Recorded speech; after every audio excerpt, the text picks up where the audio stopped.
Hello everyone, good morning. अगर आप इस चैनल का कंप्लीट बेनिफिट लेना चाहते हैं तो आपको इस चैनल को प्लेलिस्ट के थ्रू एक्सप्लोर करना होगा। आप जैसे इस चैनल की प्लेलिस्ट को क्लिक करते हैं वैसे ही आपके सामने सारे टॉपिक्स की प्लेलिस्ट आ जाएंगी। मैंने यहाँ 10th, 11th, 12th क्लास के लिए फ़िज़िक्स लेक्चर और साथ ही बीएससी बीटेक के लिए भी physics lecture and free PDF notes with experiments यहाँ मैंने अपलोड किए हुए हैं। हेलो स्टूडेंट्स, नमस्ते, गुड मॉर्निंग। कैसे हैं आप? तो ये है लेक्चर नंबर 21 और आज का टॉपिक है numerical on conversion of one system of unit into another. तो लास्ट लेक्चर नंबर 20 में हमने देख लिया था कि हम एक सिस्टम ऑफ यूनिट को दूसरी सिस्टम ऑफ यूनिट में कैसे कन्वर्ट करते हैं, क्या हमारे स्टेप्स रहते हैं। और आज इसी एप्लीकेशन पर हम कुछ न्यूमेरिकल परफॉर्म करेंगे, ठीक है। तो न्यूमेरिकल नंबर एग्जाम्पल नंबर 8 देखिए। लास्ट हमने यूनिट एंड डायमेंशन की जो एप्लीकेशन है उस पर 7 एग्जाम्पल्स परफॉर्म कर लिए थे। तो ये है एग्जाम्पल नंबर 8।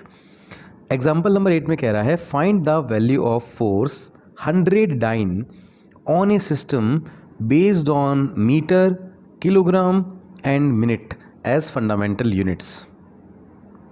अब सुनिए, ये कह रहा है फोर्स हमें गिवन है 100 डाइन, इसको हमें कन्वर्ट करना है एक ऐसे सिस्टम में जिसमें फंडामेंटल यूनिट है मीटर, किलोग्राम और मिनट। तो दिया क्या है हमें 100 डाइन। हमें इसको कन्वर्ट कैसे करना है? ऐसे सिस्टम में कन्वर्ट करना है जिसमें फंडामेंटल क्वांटिटी है, यूनिट है मीटर, किलोग्राम एंड मिनट्स। इतना क्लियर हुआ आपको? सबसे पहले स्टेप 1 में आपको क्या करना होता है, आपको यहाँ पर पता करना होता है कि फिज़िकल क्वांटिटी कौन सी है। तो यहाँ आपको टेंशन की बात नहीं होगी, डायरेक्ट हमें फोर्स गिवन है। तो स्टेप नंबर 4 फर्स्ट हमें क्वेश्चन में ही गिवन है। तो सबसे पहले identify the physical quantity which is given as force. तो हमें फोर्स की डायमेंशन लिखनी है m1 l1 t-2। तो हमने डायमेंशन लिख दी m1 l1 t-2। ओके, उसके बाद क्या करना होता है? m1, m की जो पावर होती है वो a होती है, l की जो पावर होती है वो b होती है और t की पावर होती है c होती है। तो a कितना 1, b कितना 1 और c कितना -2। तो ये क्लियर हुआ आपको? a1, b1 और c हो गया हमारे पास -2। अब स्टेप नंबर 2 क्या होता है? जो क्वांटिटी हमें गिवन होती है वो हम लेफ़्ट साइड लिखते हैं और जो हमें अननोन होती है हम उसे राइट साइड लिखते हैं। तो ये क्या है? ये हमें अननोन है और ये वाली हमें नॉन है। नॉन है ना? अच्छा, अब बात आती है ये जो हमें 100 डाइन दिया हुआ है ये कौन सी यूनिट है? तो फोर्स की जो सीजीएस यूनिट होती है वो डाइन होती है। क्या होती है फोर्स की सीजीएस यूनिट? डाइन होती है। ये हमने लास्ट लेक्चर्स में भी हमने ये बात डिस्कस की हुई है, ठीक है। तो ये तो देखिए सीजीएस सिस्टम में हम फोर्स को लेते हैं डाइन। ओके, अब हम यहाँ पे क्या करते हैं? m1 l1 t1 लिखते हैं। तो यहाँ पे किसकी हमें जो 100 डाइन है वो कौन सा सिस्टम है? सीजीएस सिस्टम है। ओके, तो हम यहाँ पे लिखेंगे m1 l1 t1 n1, ये लिखते हैं हम लास्ट लेक्चर में भी। तो सीजीएस के अकॉर्डिंग मास किस में होता है? ग्राम में। तो मास हो जाएगा m1 हो जाएगा 1 ग्राम। लेंथ किस में होती है? सेंटीमीटर में। तो लेंथ l1 हो जाएगी 1 सेंटीमीटर। टाइम किस में होता है? सेकंड में। तो टाइम हो जाएगा 1 सेकंड। तो CGS, क्योंकि 100 डाइन हमें गिवन है और वो CGS है, इसलिए हमने जो हमें नॉन वाला जो होता है, गिवन वाला जो सिस्टम होता है उसमें हमने CGS मेथड या CGS सिस्टम हमने लिखा है। मास को ग्राम, लेंथ को सेंटीमीटर और टाइम को सेकंड। अच्छा, अब न्यूमेरिकल वैल्यू कितनी गिवन है हमें? 100। तो n1 की जगह हमने क्या लिख दिया? 100। इतना क्लियर हुआ? ओके, अब हमें जो अननोन यूनिट है, अननोन सिस्टम है, वो कौन सा है? अननोन सिस्टम है हमारे पास मीटर, किलोग्राम एंड मिनट। तो इसमें m1 क्या लेना है? 1 kg, सॉरी m2 होगा इस बार। m2 लेना है हमें 1 kg, l2 लेना है हमें 1 मीटर एंड इस बार t2 हमें लेना है 1 मिनट, क्योंकि फंडामेंटल कितना दिया हुआ हमें? 1 मिनट। तो इस बार ये SI में नहीं कह सकता इसको। क्यों नहीं कह सकता? क्योंकि लेंथ मीटर में है, मास केजी में, बट टाइम सेकेंड में होना चाहिए था जो कि टाइम मिनट में है। तो SI में टाइम मिनट में नहीं होता है, सेकंड में होता है, तो मैं इसे SI नहीं कह सकता और भी FPS भी नहीं कह सकता, तो मैं इसे कहता हूँ न्यू यूनिट। तो M2 मैंने ले लिया 1 kg, L2 मैंने ले लिया 1 मीटर, T2 मैंने ले लिया 1 मिनट और N2 मेरे पास अननोन है, N2 मुझे फाइंड करना है। तो स्टेप नंबर 3 में हम क्या करते हैं, फॉर्मूला लिखते हैं। क्या होता है formula, N2 equals to N1 M1 की power A L1B T1C upon M2A L2B T2C, ये होता है। ओके, तो ये फॉर्मूला आपको याद रखना होता है। ये देखिए ये वाला फॉर्मूला। अब इसमें हम वैल्यू पुट करते हैं, जो भी हमने वो 2 कॉलम में हमने जो वैल्यू लिखी थी वो यहाँ पर हमें पुट करनी है।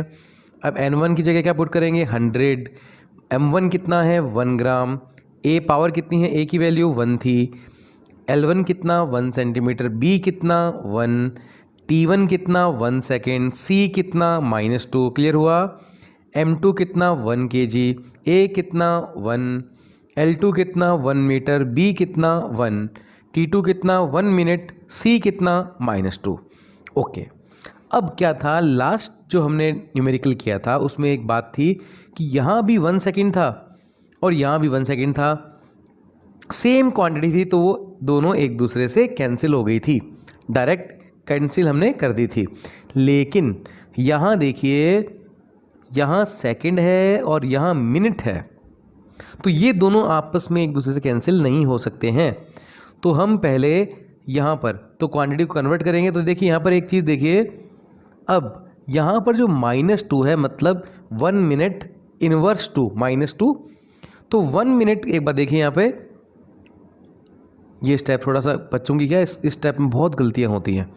तो जैसे ये था हमारे पास, जैसे यहाँ था सेकंड -2 सेकंड इनवर्स स्क्वायर, तो हम इसे ऐसे लिखते हैं 1 अपॉन सेकंड स्क्वायर। ये पता है ना आपको बात, सेकंड -2 का मतलब 1 अपॉन सेकंड स्क्वायर। ओके, और जैसे हम ऐसे लिखते हैं 1 अपॉन मिनट का है -2, तो हम इसे कैसे लिखेंगे, ये इन्वर्स हो जाएगा। तो कैसे हो जाएगा, इसको हम लिख देंगे मिनट स्क्वायर। क्लियर हुआ आपको ये। ओके, तो इस स्टेप में हम फिर से ऐसा देखते हैं, ये वाला स्टेप जो आपका है, यहाँ पर देखिए, मैं थोड़ा सा इसको ऊपर कर देता हूँ। ओके, अब यहाँ देखिए, यहाँ पर देखिए 1 सेकेंड -2 था, इसे हम ले गए अपॉन में, क्लियर हुआ। 1 मिनट -2 था, इसे हम ले गए इन्वर्स हमने कर दिया, इसका 1 मीटर स्क्वायर हो गया, 1 मिनट स्क्वायर हो गया। अब हम क्या करते हैं, जो यहाँ पर 1 kg है उसको लिख देंगे 1000 ग्राम, 1 मीटर को 100 सेंटीमीटर और 1 मिनट, ओके सॉरी 1 मिनट यहाँ है, 1 मिनट को हम लिख देंगे 60 सेकेंड और यहाँ 1 सेकेंड हमारे पास पड़ा ही है। ओके, अब ग्राम से ग्राम कैंसिल हो जाएगा, सेंटीमीटर से सेंटीमीटर कैंसिल हो जाएगा, ये 100 से ये 100 कैंसिल हो जाएगा। और नेक्स्ट स्टेप में हम क्या लिखेंगे,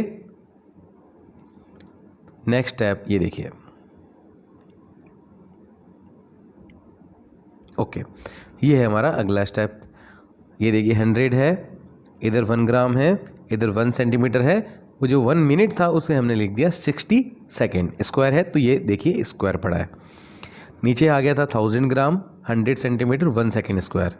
अब देखिए सेंटीमीटर से सेंटीमीटर कैंसिल आउट, 100 से 100 कैंसिल आउट, ग्राम से ग्राम कैंसिल आउट, और ये बन जाएगा 60 × 60 विच इज़ 3600, और ये हो जाएगा नीचे 1000, और सेकंड स्क्वायर से सेकंड स्क्वायर भी यहाँ से कैंसिल आउट हो गया, तो हमारे पास बनेगा 3.6। तो N2 की वैल्यू कितनी है हमारे पास, 3.6।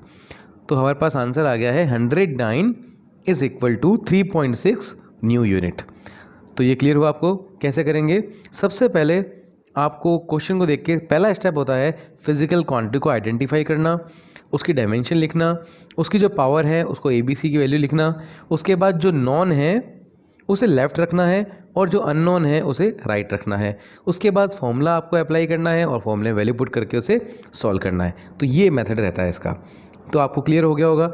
अब आपको एक क्वेश्चन में होमवर्क करने के लिए देता हूँ, इसका जो सोल्यूशन है वो नेक्स्ट क्लास में हम डिस्कस करेंगे। तो अभी आप करके ज़रूर देखना, क्योंकि ये आप जितना प्रैक्टिस करोगे उतना सही रहेगा। क्योंकि मैंने आपको बताया था कि अभी इन लेक्चर्स में हम क्या कर रहे हैं, हमारा मेन प्रायोरिटी ये रह रही है कि हम इनको पहले सही करें, सही करेंगे उसके बाद हम टाइमिंग डिक्रीज कर सकते हैं, उसके बाद हमें दूसरा हमारा ये प्रायोरिटी रहेगी, दूसरा एम ये रहेगा कि हम इसको जल्दी करें, सही करें पहला, दूसरा जल्दी करें। तो अभी हमारा ये इस स्टेप में आ गया कि हम इसे सही करें पहले, ठीक है। तो ये क्वेश्चन आपके लिए है, इसमें कह रहा है find the value of 10 joule on a system having 100 gram 10 centimetre and 30 second as fundamental units. थोड़ा सा हिंट दूं, पहली बात इसका आंसर ये आएगा, ठीक है। और थोड़ा आप कहेंगे तो हिंट देता हूँ मैं, ये जूल है, जूल किसकी यूनिट होती है, वर्क की। तो ये आगे इसकी डायमेंशन m1L2 T-2, ठीक है। अब ये वाला जो स्टेप है ना, मुझे लगता है आपको इसमें थोड़ी दिक्कत होती होगी, वो लेफ्ट राइट में। तो जो हमें गिवन होता है वो कहाँ रहता है, लेफ्ट में। तो यहाँ जूल है, जूल कौन सी यूनिट होती है, सिस्टम होता है SI। और इस बार ये कैसा है, तो ये नया है, हमने पहले कभी देखा नहीं, क्योंकि 100 ग्राम 1 ग्राम होता है ना बेस फंडामेंटल, ये कह रहा है 100 ग्राम को फंडामेंटल लो, 10 सेंटीमीटर को फंडामेंटल लो, 30 सेकेंड्स को फंडामेंटल लो, ओके। SI में क्या होता है, यहाँ पे लिखेंगे m1 मास लेंगे 1 kg, लेंथ लेंगे 1 मीटर और टाइम लेंगे 1 सेकेंड, और n1 कितना है, कितने जूल है, 10, तो n1 की जगह हम ले लेंगे 10। क्लियर हुआ इतना आपको। अब m2 क्या लेंगे, m2 है जो हमें अननोन है, m2 हमें गिवन है डायरेक्ट 100 ग्राम, क्वेश्चन में गिवन है ना 100 ग्राम, यस।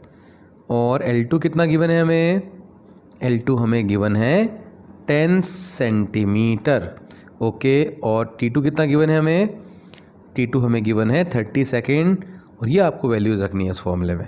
तो ये कर सकते हैं आप, इसे सॉल्व कीजिए और आप बताइए कि आपका ये आंसर आ रहा है या नहीं आ रहा है। अगर आपका आंसर आ रहा है तो कमेंट में कह देना कि my answer is correct, okay. तो आज की क्लास में केवल इतना ही करते हैं, बाकी करेंगे नेक्स्ट लेक्चर में।